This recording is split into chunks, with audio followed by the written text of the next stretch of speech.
Hello Admirals and welcome back to my channel where I talk to you about Battlefleet Gothic, the space fleet game based in the Warhammer 40,000 universe. Originally this video was going to be kind of an FAQ, kind of a general questions all around, like kind of answering loads of different kind of regular questions I get sort of seen or in the Discord or sent to me on Facebook or Instagram, or I see things pop up on a regular. But then, based on a conversation and a few things on a Discord and the conversation I had this morning with a few other admirals, I felt more discussion on the boarding actions was necessary.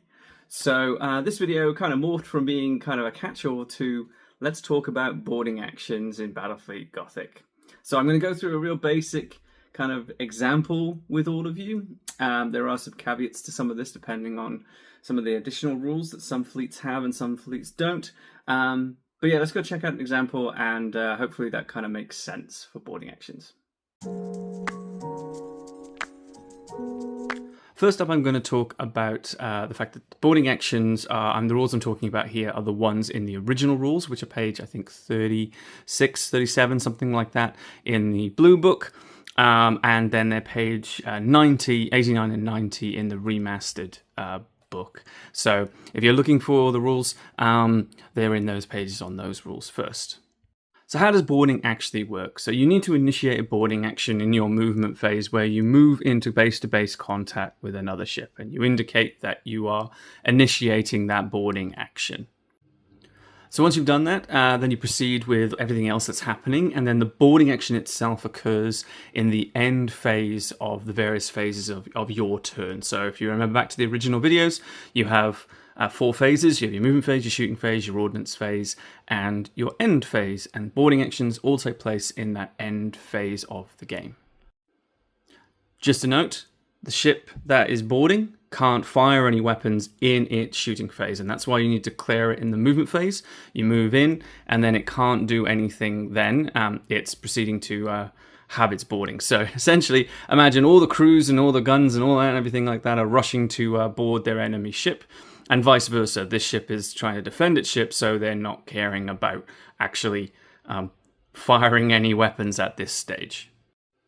So once you've actually boarded the ship, what actually happens? Okay, in the end phase, you need to work out what's called the boarding value, and that's the initial boarding, the parties between the two. So basically, all you've got to kind of work out is it's for the attacking ship, the one that initiated the boarding, your boarding value is your remaining hit points on the ship.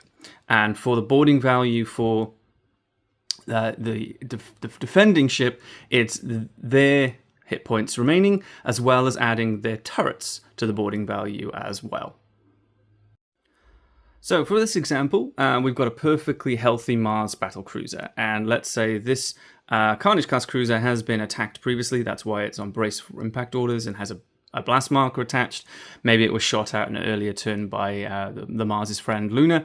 And let's say it's lost 3 hit points of damage. So you work out the boarding value at this point in the end phase. So the Mars is completely healthy and has 8 hit points, so its boarding value is 8. The Chaos Cruiser here, usually when it's perfectly healthy, has 8 hit points, but it's lost 3. So it goes down to 5, and it has 2 turrets, so it moves itself back up to 7. So the Imperial Cruiser against the Chaos has 8 as a boarding value, and the Chaos Cruiser has 7. So you have the actual 2 ships' boarding values. So what then happens then? So then you go towards resolving that boarding action, and so you need to consult a specific table, which is this table in here. So based on the boarding action, you then add up these various different modifiers, and then you add it to each player rolls a d6. So, for example, on the table value, the Imperials have their own boarding value as fire, so they have a +1. They're not twice as high as the enemy, they're not 3 times the enemy, and they're not 4 times the enemy's boarding value, so you don't add any of those on. But the ship has a blast marker, the enemy ship has a blast marker, so that means that it goes up another +1, so now the Imperials are at +2. The enemy ship isn't crippled, but it does have special orders. So now the Imperials are up to +3.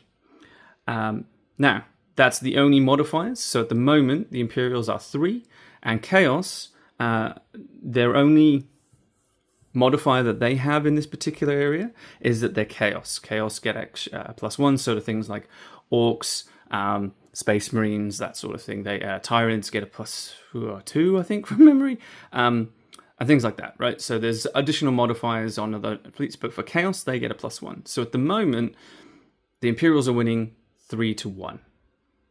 Now, then you roll a d6. You can do it before or after. But so we'll roll this. This is going to be for the Imperials. Oh, they get a 1. And then this will be for the Chaos. That was also a 1, by the way, on the thing. So maybe I should roll that again on screen. Anyway, doesn't matter, right? So both Chaos and Imperials get 1 on their dice roll, which means that overall you add that to your boarding value score. So the modifiers. So they had 3 before, they go up to 4. Chaos had 1, and then they go up to 2. So the Imperials win the boarding action 4-2. So what does that mean? Well, that means that the Chaos ship lost by 2, so it takes 2 hit points of damage to it, which then, based in this scenario, would cripple this ship. It's now got 5 points damage on it, and would cripple this ship. No damage has occurred to the Imperial ship because they won the boarding action. And based on that, then you need to check the difference in the scores. So if there's a 2 difference in scores, it's heavy fighting. The winners, so the Imperials, roll a dice, and on that they can. Well, I rolled a 4, which is great, which means that they also do a critical hit. And then, but it's an opportunity for Chaos to do the same thing. So we'll roll it now. And they get a 2. So unfortunately, they didn't cause a critical hit back. So then you would roll a d6 on the critical hits table to see what critical hit you cause as part of that boarding action as well. If it's greater than that, then it can be increased. And if you've scored more than 5, you've overwhelmed if there's a difference in score of over 5, then you've overwhelmed. And so you auto do a critical hit, and the opposing defending can't actually do anything back. So that's the order. So you work out the boarding value, then you roll roll your d6, you add then the modifiers to that d6, and then you check the difference. The difference in those scores is the damage caused to whichever ship that lost, and then you roll to see if there's any critical damage. Now, you can also do multiple ship boarding actions as well, and then you can do it separately. The 2 ships can do it individually, much like I did, or they can combine their boarding values to do further damage. So in this scenario, if both ships were healthy, they would have a combined boarding value of actually 16, and the boarding value of Chaos would be down at, 5 before. So then you would consult that table again, this one, and you could see that they're more than double at this point, so you would add more to the actual modifier. And you would increase. So the difference then could increase greatly and do more damage to the enemy ship. Now, there is a way that you can get ties. And if tie occurs, then the boarding action continues until there's a winner, essentially. And so the ships are locked in combat. Now, there are ways to improve your boarding value at the very beginning. Chaos have things like the Mark of Corn, which doubles your boarding value. So what that means is when you're working out, say, these 2 have attacked each other, and say he has a Mark of Corn on that ship, then potentially, if they're both healthy, that ship would be boarding value of 8, but that would be 16 because they have a double. And Orc Warlords also do a very similar thing. They double the boarding value. Should note that there are additional rules with Tyranids and also the poor Tau, the merchant. The merchant fleet has a -2 to their boarding actions, which is never good. The Forge World fleet doesn't have that issue, though, in their rules. So, it's worth noting Tyranids have an extra. Dark Eldar also can take slaves and things like that, which improve their boarding actions as well. But that's how boarding actions work, everyone. There you have it, Admirals. A very quick and simple video on boarding actions. So it's a common mistake to make. None of the rules are particularly overly very clear on this. There is a really good cheat sheet Google Drive link that I'll include in the description, which provides a really good rundown and summary in a systematic way of how you do boarding actions, and you can tick it off with numbers and things like that. But essentially, you need to make a decision on whether you're going to board in your initial movement phase.